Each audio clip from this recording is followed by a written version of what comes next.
minutes. So this movie was broken up into 3 chunks. Okay. Okay, we call that reels. Mhm. All right.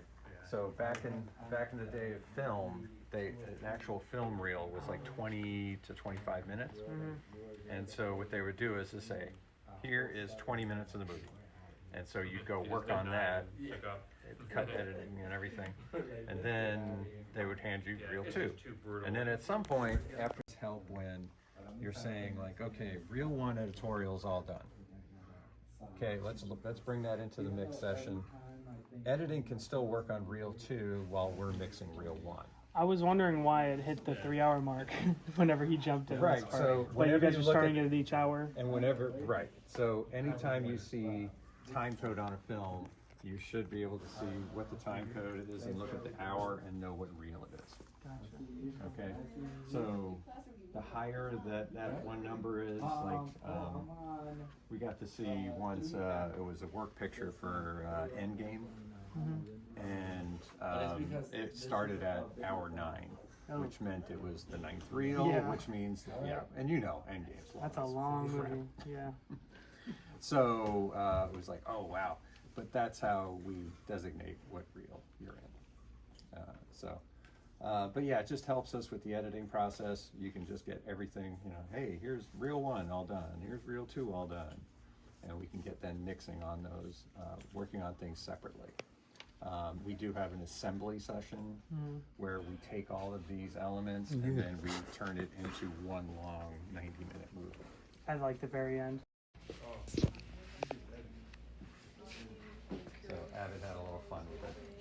Is there like a button somewhere on it? Yeah. It's a menu item and you can switch to it.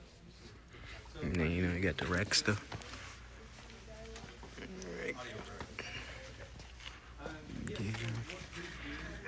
Hey, what was your name again? I'm Dave. I'm Caleb. And this is the Avid S6, is that what it is? This is Avid. They each have their quirks. You know, Yeah, I mean, these JBL screen arrays are very bright, so they're very unforgiving.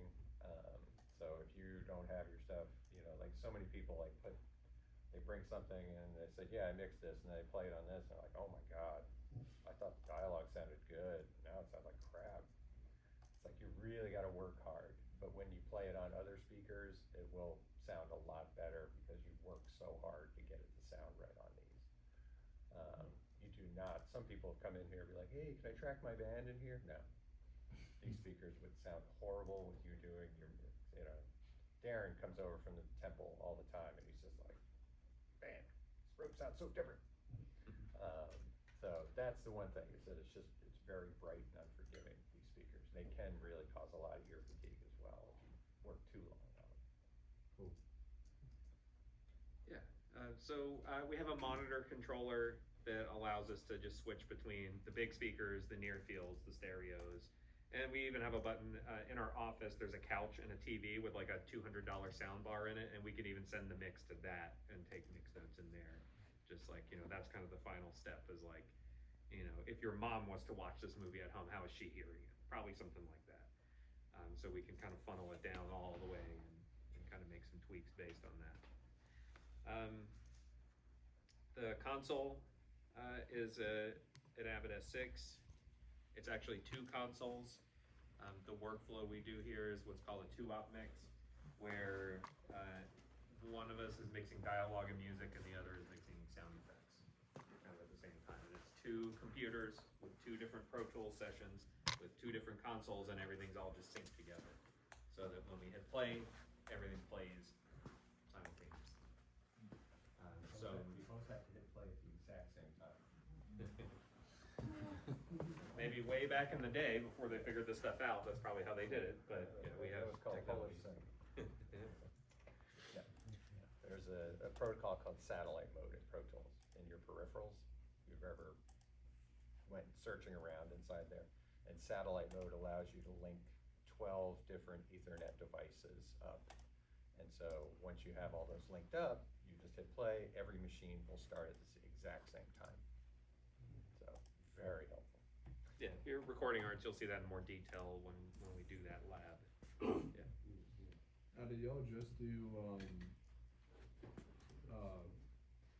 like TV shows and movies in here, or do you also do like sound effects for video games in here also? We've never mixed a game in here, because game mixing is a good bit different. Like, cutscenes are mixed like movies are, Yeah. and we could mix cutscenes in here. We typically don't, but we could. But in terms of gameplay, that's all mixed like kind of automatically in the software. Like game mixers, they also typically wouldn't work in a movie theater because nobody's ever going to play a video game in a movie theater. They tend to work in smaller near field rooms. Yeah, we could do cutscenes, but don't. Is I guess the short answer. Let's see. We have a bunch of outboard gear back there. We don't ever use it. Post production these days is all plug-in based. Don't want to knock on hardware. If I was doing a music mix, I would probably use like all hardware if I could get away with it. Because you're wanting to add that color and saturation and stuff like that. But in a film mix, it's all about clarity. We're not trying to add all that character and everything, so it's all plug-in based. Now, all of the rack gear that we have, it's all analog, it's all old school. And we have Dante in the room, so we have all the gear back there to convert that stuff to Dante to get it into the system. We can turn up an aux in our Pro Tools session and send it to one of those outboard pieces of gear. We just typically elect not to. So it's a totally plug-in based workflow. Other stuff about the room, let's see, the projector is up in that, there's a projection room behind that wall. You can probably see the light shining out.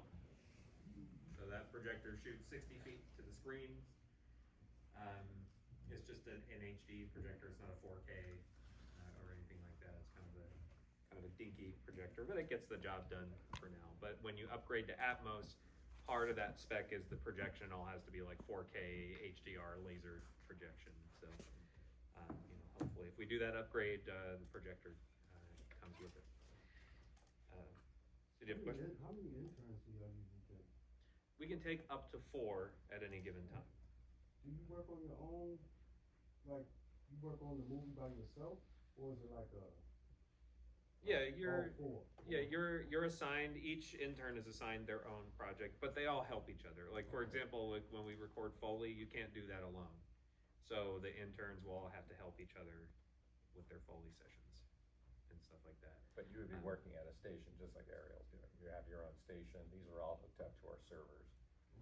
Okay. I saw your hand. Do you ever like tap into synthesis stuff for like sci-fi or superpowered films? Yeah, for the sound design component, for sure.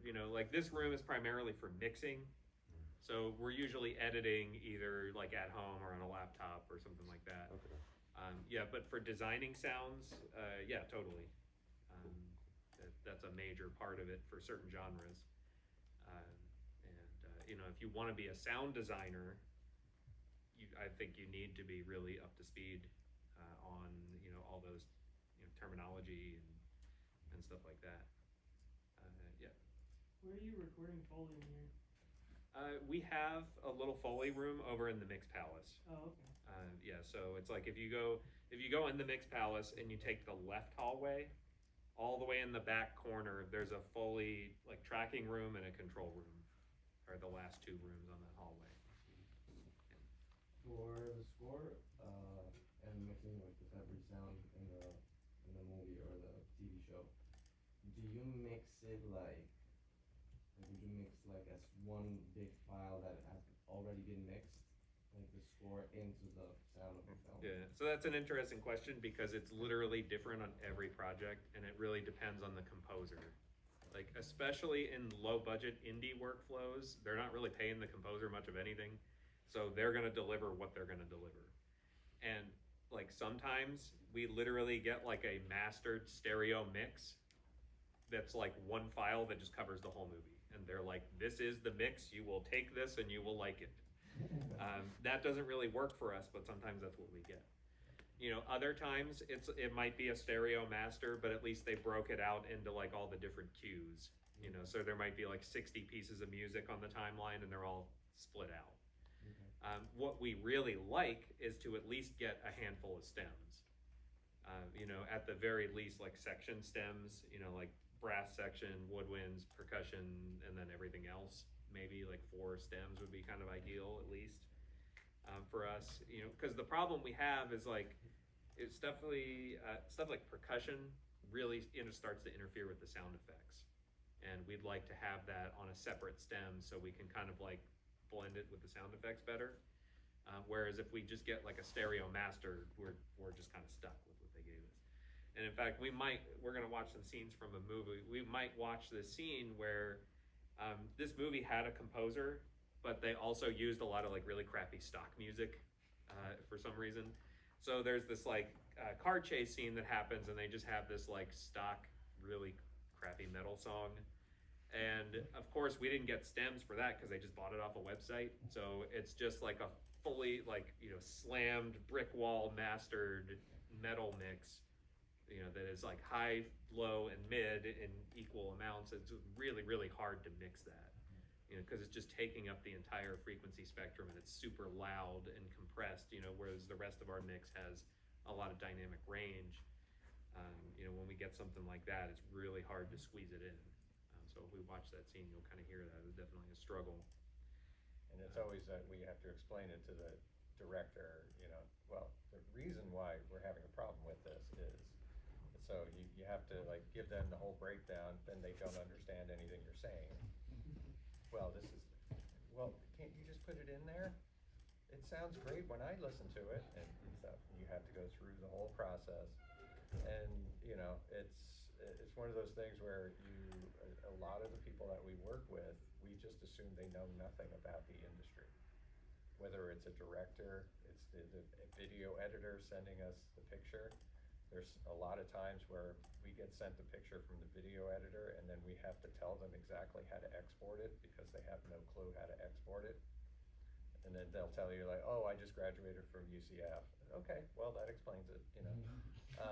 Or we get composers that are like, they don't, you know, hey, I'm getting paid nothing on this. This is great though, you know, this is great for my reel. And it's like, well, we need stems.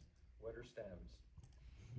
Okay, all right, well, let's go over that and stuff. So it's, you know, we talk about, people say, are you a teacher? And it's like, yeah, a lot of times we're just teaching other people in the industry how to hand stuff off.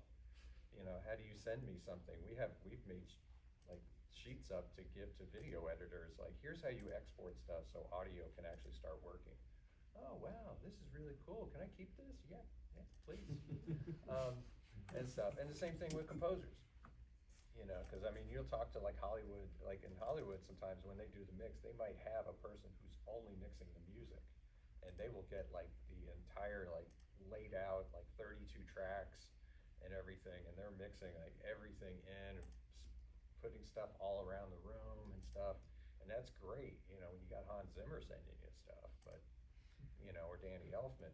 But yeah, when you've got like, hey man, I just got out of school and stuff, and wow, this is really cool, I'm doing music for a movie, and you know, they'd send you like some mastered track that's just like, oh God, please no. So you know, just with, I think you'll find in any industry that, any part of the industry you go to, you just have to assume the people that you're working with don't know what they're doing until they prove they do, and then you can kind of talk to them and say, hey, I'm gonna, you know, just assume, hey, I need stems, and they're gonna go, I don't know what that is, and stuff. But if they look at you and go, great, how many stems do you need? You're like, oh, we're set. There's a big difference between the independent film market and the Hollywood blockbuster movie market. I mean, the movies that we work on have typically $1 million or less budget, you know, but when you're seeing Hollywood movies that have like a $300-400 million budget, I mean, we're talking about like many orders of magnitude of difference between independent films and studio films. So you know, all that stuff in the Hollywood world is kind of a given. Everybody knows how to stem. Everybody knows what their job is. The picture editors are professionals, but you know, in the indie marketplace, it's kind of different. So, you know, all that said, like for you guys, it really depends on, you know, where do you end up after you graduate? You know, are you going back wherever home is? Are you going to Hollywood? Are you going to a different city? And that's going to really determine what kind of stuff you work on. Because you hear about movies getting made in Atlanta all the time, for instance. Well, here's the thing about Atlanta. The reason movies are made there is because the state of Georgia has a film production credit. That tax credit only extends to film production. It does not extend to post-production. They don't post those movies in Atlanta. They ship them back to LA. So really, if you want to work on like blockbuster movies, in at least in this part of the industry in audio post-production, it's kind of LA or bust. You know, a little bit gets done in New York, a little bit gets done in like Montreal, Vancouver, Canada. You know, but if you are not moving to Hollywood, if you're moving to like Atlanta or Nashville or Austin or staying in Orlando, or it's going to be indie films. You know, so there's an indie market in all these different cities, but you're not going to be working on like Hollywood studio stuff. Yeah. One of the biggest issues that we face while producing music is mixed translation issues. You make something on one platform and then it sounds absolutely garbage on something else. Right. How do you deal with that? Do the speakers have like a flat frequency response curve? How do you guarantee that it sounds good in commercial theater? Yeah, I mean, the big thing is like the room is built the same as a movie theater, same dimensions, same models of speaker and everything. So ideally going from here to a movie theater should be perfect, assuming the movie theater is properly calibrated. Now here's where we get into a gray area. Most commercial movie theaters are not properly calibrated. You know, maybe they set them up originally when that screen opened, and it's been 20 years since then and nobody has even thought about calibrating the speakers once since then. So the unfortunate reality is, like, we did a horror movie here a couple years ago and it went to like a national theatrical release, and I went and saw it in the movie theater and it was like the most disappointing thing ever because they had blown speakers, and you know, customers complain about the volume, so the manager goes up into the projection room, turns the volume down. You know, so we mixed the movie at 85 dB and then they're playing it back at 79. 6 dB is a lot. So yeah, translation is probably the single biggest problem in film mixing. You know, because then the theatrical run, unless it's being in like one of the big like Dolby Atmos screens where they do make sure it sounds good, it's probably getting like pretty bad treatment in the room. And then it goes to streaming, and then now you're on like everybody individual TV. You know, this person's watching it with a like home theater receiver and surround sound. This person's got a sound bar. That person's listening on earbuds. This person's listening on a laptop. Like, how do we control for that? And the fact is, it's just literally impossible. You know, we just do the best we can and hope it works out. I mean, it was like you saw Oppenheimer in the theater, said it was screaming loud, and then I got a screener copy. Typically it would just be a streaming thing, and it would just be the stereo. But for Oppenheimer, they actually sent Blu-rays to everybody. I'm in MPSC, which is Motion Picture Sound Editors Guild. Jason's in CAS.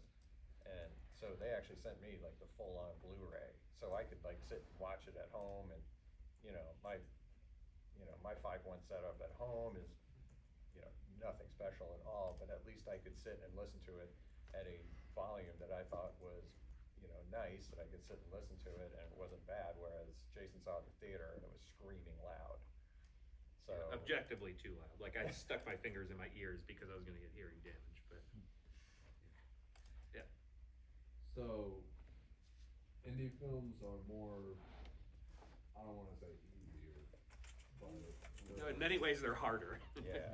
because it's amateur hour across the board. Like, And they typically pay you flat fee, so now you're sitting there and you're like working on it for X amount of months, and then you're sitting there ticking away like how much hourly you're getting paid on this stupid movie because, oh, we only had this much to pay you, but I need you to do 19 revisions on it and re-export the masters 9 times. And yeah, so the way this works, like, if you go to Hollywood and you work at a post-production studio, you're an hourly employee that makes like a salary and you get benefits and you're in the union and all that stuff, and you get paid for every hour you work. That's awesome. In the independent film world, they will come to a freelance sound department, or a small independent company in whatever city, and they'll be like, we have $10,000 to do sound. Everything. Take it or leave it. And we don't care if it takes you 100 hours to do it or 1,000 hours to do it. So, as the freelance sound engineer, you have to be like, okay, if the budget is $10,000 and I'm trying to make $100 an hour, that means I need to knock this out in 100 hours. And like the fact is, nobody can do a feature film in 100 hours of work. It's impossible. So you're but you're doing that math, and you're like, okay, when this is based on my estimates, when this is all said and done, I'm only going to make $5 an hour. Well, no, that's a hard pass. Get out of here. But if you feel like you can do it quick enough and make a decent wage, then you take it on. Yeah, so that's flat rates. They basically tell you this is how much you have, and I don't care if it takes you forever to accomplish this. Like that's the number you're getting paid. So when films come through here, are they working with Full Sail or are they working with like you guys? Like, I mean, it just depends on the film. You know, a lot of the movies we mix are like, you know, my clients from before or his clients from before, but other times it's just like some random person calls. I have a movie and I heard you have a dub stage. Can I mix it there? I'm a friend of Gary Jones's. Yeah. Okay, we're all a friend of Gary Jones. Okay, but we do get in the past few years we've been getting Full Sail grads who graduated say 20 years ago. Now all of a sudden they're directing and they want to say, hey, you know, maybe I can get a cheap, you know, thing and stuff. And so, you know, they feel like, hey, students will get a chance to like be a part of this, and that could really help out. You know, they would maybe get a better price for that and stuff like that. You know, there's stuff that we do where they pay the school. We've had other projects where it's like, how am I charging these people? And they're like, you're not? Okay. All right. Then we're doing this 9 to 5 every day. We're not going to do 16-hour days, and that's just the way it is. So yeah, every situation we take into an account and stuff like that. You know, and then there's times where people present movies to us and we have to say no for a variety of reasons. You know, we'll give people a quote. The one that I found the most hilarious was that we were going to have to take about 3 months to do this vampire movie for somebody who graduated from here. We said, here's all the work that's going to need to be done. And she was like, I was just hoping to give you like $2,000. You could find a student to do all the sound work for me, and I need it done in about 3 weeks. And it was like, you want to pay a student $2,000 to do this entire movie? And she's like, yeah. And I'm like, a student really wouldn't know how to do this entire movie. Oh, I just thought you could oversee them doing it. So I make nothing on this. Just doing this out of goodwill, and a student gets to work like 120 hours a week on your movie. You know, and ultimately by the end of that, they probably made $3 or $4 an hour if Right. they're lucky. I'm like, that would cause that student to run and never be in the film business again. Average salary. What's Say the again? average salary? For, like, There somebody. isn't one. You can look it's up. impossible to You say. can look up union rates. So typically that's. So if you look up like the union rates for Hollywood mixers and sound editors, and then typically go off of those rates. Yeah, but I mean that said, like, That like said, take they Florida. won't take that. But There is no union presence in Florida whatsoever. Like unions don't exist here, so the pay scale is like way different. You know, but like, you know, the base salary for a re-recording mixer that's like the entry level re-recording mixer that's in the SMPTE union, it starts at $75 an hour, and then it goes up from there based on experience. Editors start at like $50 an hour, and it goes up based on experience. But again, you have to be in the union to get those rates. Like that's not happening here. Like nobody, if we charge $75 an hour per person to mix here, we'd never get hired again because that money just doesn't exist here. So again, it's really situational based on where you guys end up after you graduate and what the market is like in that town. you know, also how desperate your client is. Yeah. I need this done in 2 weeks. Ooh, well, it's going to cost you a lot. But a movie is just impossible to do in 2 weeks. We just sent a movie off that we were not going to do because they needed it done in 2.5 weeks. And I was like, we can't do that. Send it to somebody, they apparently got it done in 2.5 weeks. Good for you guys. Yeah, define done. Yeah. There's all different levels of done. You know, it's like, doesn't sound good. We watched No, the movie, definitely. couldn't understand it, so we were like, I'm not working on that. they found somebody who would do it, you know, and good for them. So what's the time frame for working on a movie ridiculous and what's reasonable? I mean, it depends on the genre. Like some genres are, you know, if it's a drama and it's mostly just people talking, that's a different number than like, you know, an action movie or a sci-fi or a horror that needs like a ton of sound design and stuff. On average, we're finding that it's about 1,000 hours of labor, you know, 1,000 man hours, to do an 90-minute indie film. Like a week?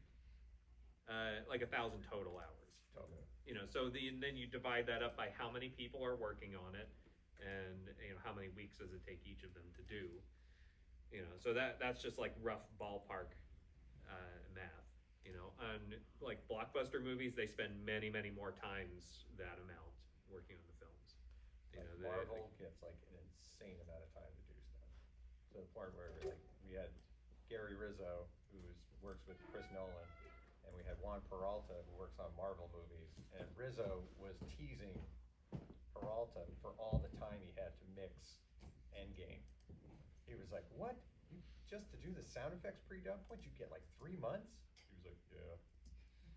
He's like, "Oh my God." He goes, I did Dunkirk and then just in 1 month of just mixing and stuff. And so, you know, that's even big blockbusters, sometimes they're running on a really tight schedule. But like Marvel movies, they're like, you got tons of time. I mean, the other thing you got to figure though is like you watch a Marvel movie and watch the end credits, and you see that like 40 people worked in audio post between the music department and the sound effects and dialogue. You know, and how much time did each of those people spend? It was, you know, way more than 1,000 hours. So Yeah. when So we you say you may have the main stage doing the mix, but they may have 2 other dub stages.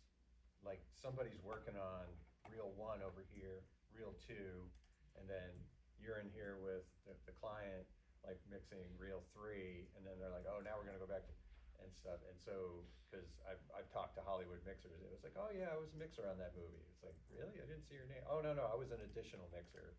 I just mixed like gunshots like in another studio or something. And it's like, oh, they had multiple dub stages going. That's crazy. Yeah, so a big thing is like you guys need to start really figuring out like whether you're working in post-production or music or whatever, like how long does it take me to do X? You know, if you're a mastering engineer, how long does it take you to master one song, an EP, a full length? How many days is that? And then, you know, and then considering all the other factors like file management and uploading and doing your deliverables and communicating with the client, emailing back and forth, you know, or so whatever you're doing, whatever it is you want to do, you really need to start to piece out like, okay, if I'm working really fast, how long does it take me to do this? Because that's going to determine, you know, your ability to estimate and negotiate prices for stuff. You need to mix already existing songs differently for movies. Like Metro did the soundtrack for Across the Spider-Verse, and those are basically just hip-hop songs. Would you have to mix it differently if it was TV?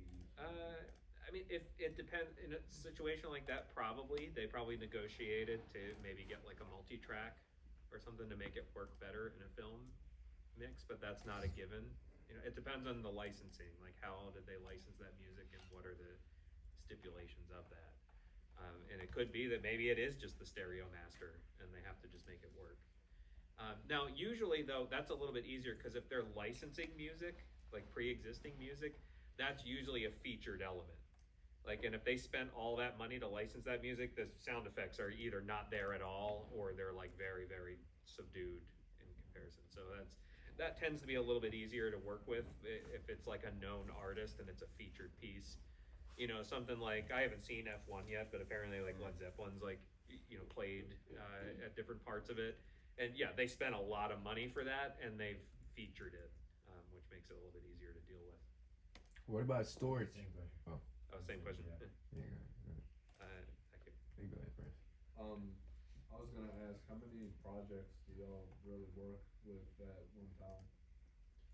I try not to be too spread out. I mean, because it's such a labor intensive and like mentally intensive thing that to work on more than one movie, it's possible. I mean, we're talking. But you'd be stretched thin. It's just us. I mean, Yeah. we might bring in like one other person, and then we'll set up a Foley team and stuff to do all that.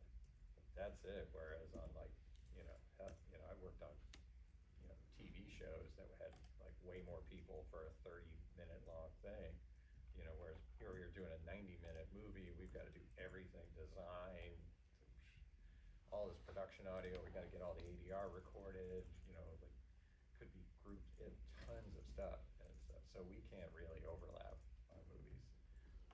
Well, not this one, but we did have 2 movies that were literally back to back. Like we're finishing up, and the other one is already showing up, and it's like, oh man, we gotta get out of this because this is it's just too much for us. Plus, we have classes and things.